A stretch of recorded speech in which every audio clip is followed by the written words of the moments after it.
Débutons ce journal avec ce bilan d'étape au centre hospitalier Princesse Grasse. Le nombre d'hospitalisations a chuté, une note d'espoir qui ne doit cependant pas empêcher la prudence.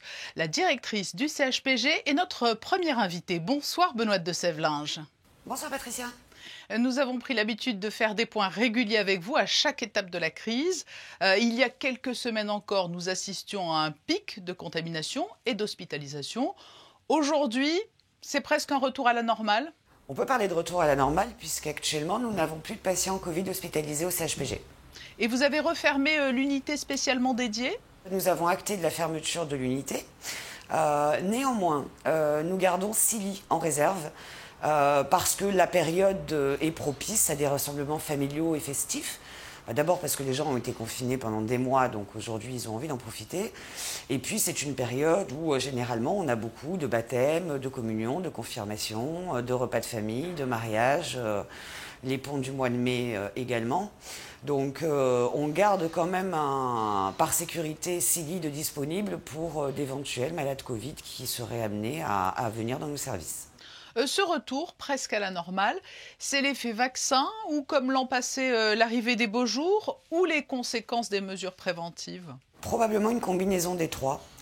Il est certain que le confinement amène à une diminution de la circulation du virus, ça c'est prouvé. On voit aussi une baisse du taux d'incidence et une diminution des hospitalisations. Alors les hospitalisations elles diminuent à Monaco mais pas seulement, sur tous les Alpes-Maritimes.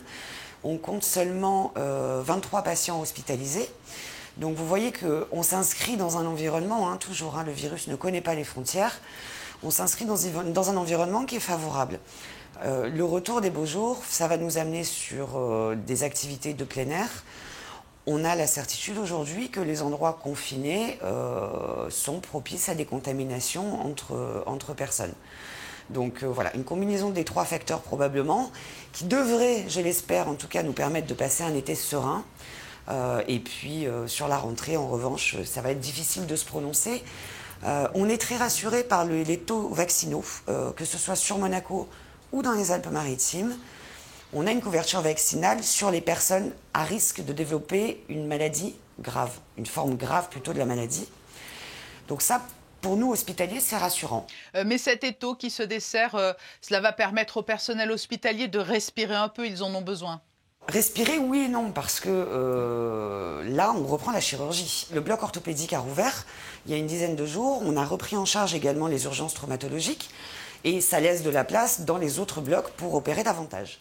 Donc en réalité, là, on est dans un rythme qui est très très soutenu, avec un hôpital qui est plein toutes les semaines. Donc souffler, pas encore. Néanmoins, sur le plan psychologique, le fait de pouvoir à nouveau se détendre quand on sort du travail, je pense, est très bénéfique.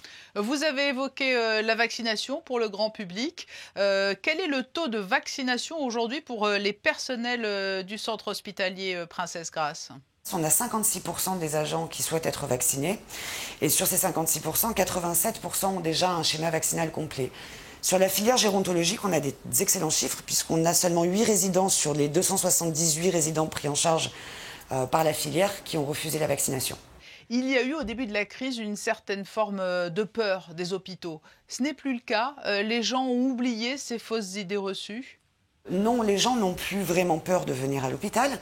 En revanche, on a du mal à expliquer que la vaccination est un net progrès et un grand espoir, mais que néanmoins l'hôpital a toujours besoin de se protéger. Donc pour se protéger, aujourd'hui les visites sont toujours interdites. Elles sont possibles, les visites aux patients, je parle. Elles sont possibles dans la filière gériatrique bien sûr, et en psychiatrie, et en soins palliatifs dans des conditions qui sont beaucoup plus larges. Elles sont aussi possibles sur dérogation du chef de service, avec un certain nombre de réserves qui vont de l'état de santé du malade à la vaccination du visiteur ou sa capacité à présenter un test PCR ou antigénique négatif datant de moins de 48 heures.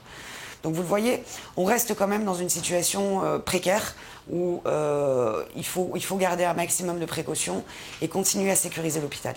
Les gens se sont montrés disciplinés face à ces mesures ?